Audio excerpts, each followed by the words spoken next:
And then my wife came in, and I don't even know who else was in the room with us. I just know that the two of us were on our knees, holding our hands, and we were just begging and pleading and praying, saying, God, please don't take her. Lena, she kept asking God to just breathe breath back into her baby. And I kept asking God to just take me instead.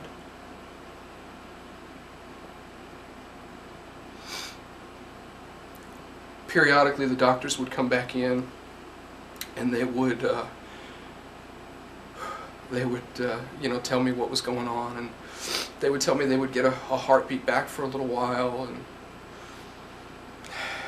it wasn't anything that she was doing on her own. They had to massage her heart, and they had to get her going by herself, but they couldn't. And I remember one time the doctor came in, and I was like, Doc, I said, you work on her like she's a cop, because she's a cop's kid. And he said, don't worry, Guy. He said, we are.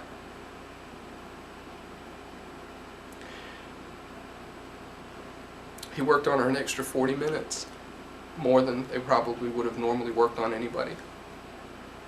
And I thank them for that. I thank the EMTs and the doctors and everybody that was there.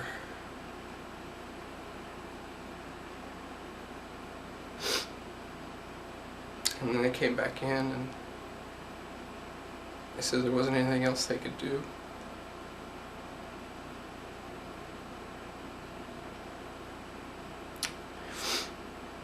My wife, she just kept asking why. Why didn't he breathe breath back into my baby? And I said, baby, I said, I don't know. I said, I don't know.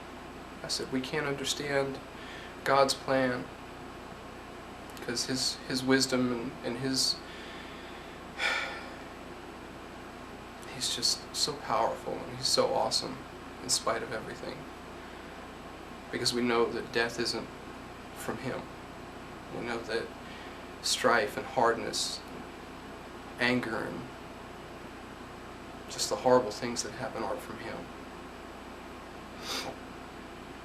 And I told her, I remember there was something that kept coming to my mind when we were going through all this, and I had recently, in the blog that I write, holyghostbumps.com, it's a blog about building a relationship with him. I remember one of the things that I had found was there was a story called Flame On, and it was produced by the American Family Association. And I've since actually become friends with J.J. Jasper and his wife Melanie, are the people that made the video a month after they lost their, I think he was 5 or 6-year-old son Cooper, to a tragic accident that J.J. was driving the go-kart that rolled over and he was killed. And the video at flameon.net, definitely you have to see that. It's just an inspiring story.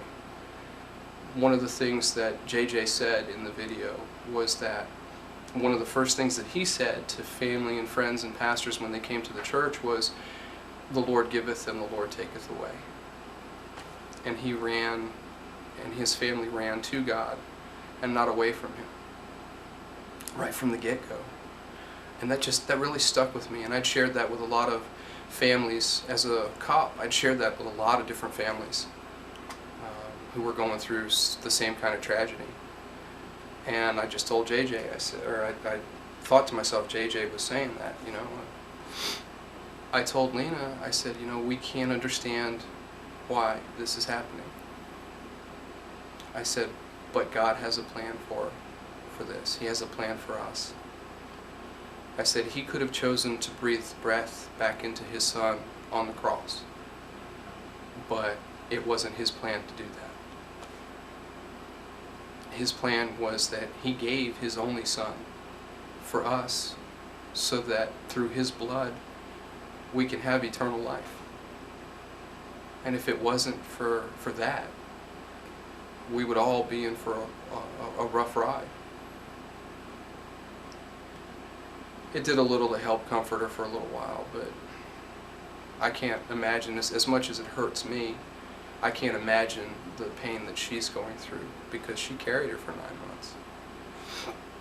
And this was a rough pregnancy for her. She had a lot of problems. We were in and out of the hospital. Mia was fine through all of it, but she wasn't.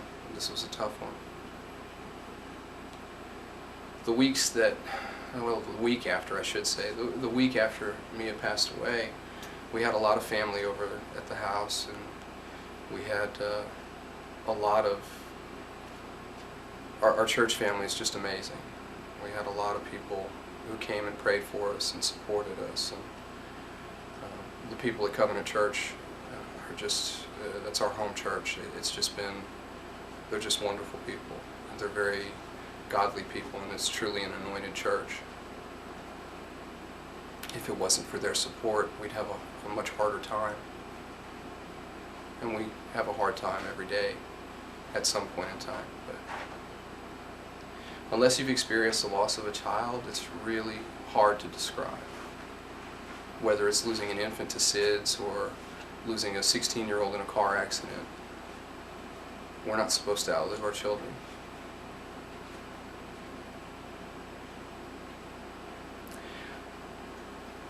A couple weeks after she passed away, probably 3 weeks or so,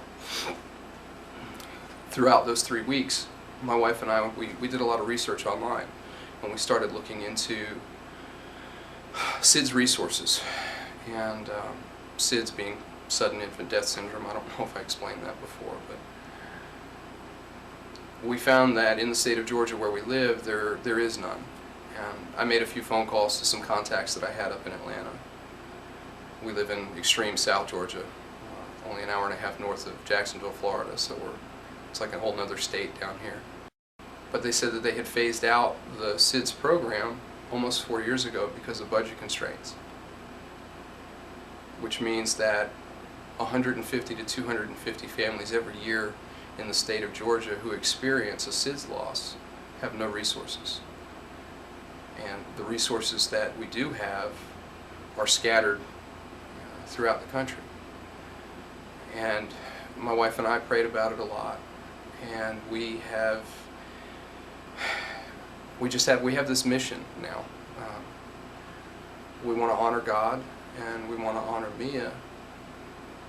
So what we've done is we've created a nonprofit foundation, which is why I guess we're making this video. 2 reasons. One, to share our testimony a little bit, because if it weren't for God's strength, peace, and mercy, we wouldn't be able to get out of bed in the morning. We wouldn't be able to function.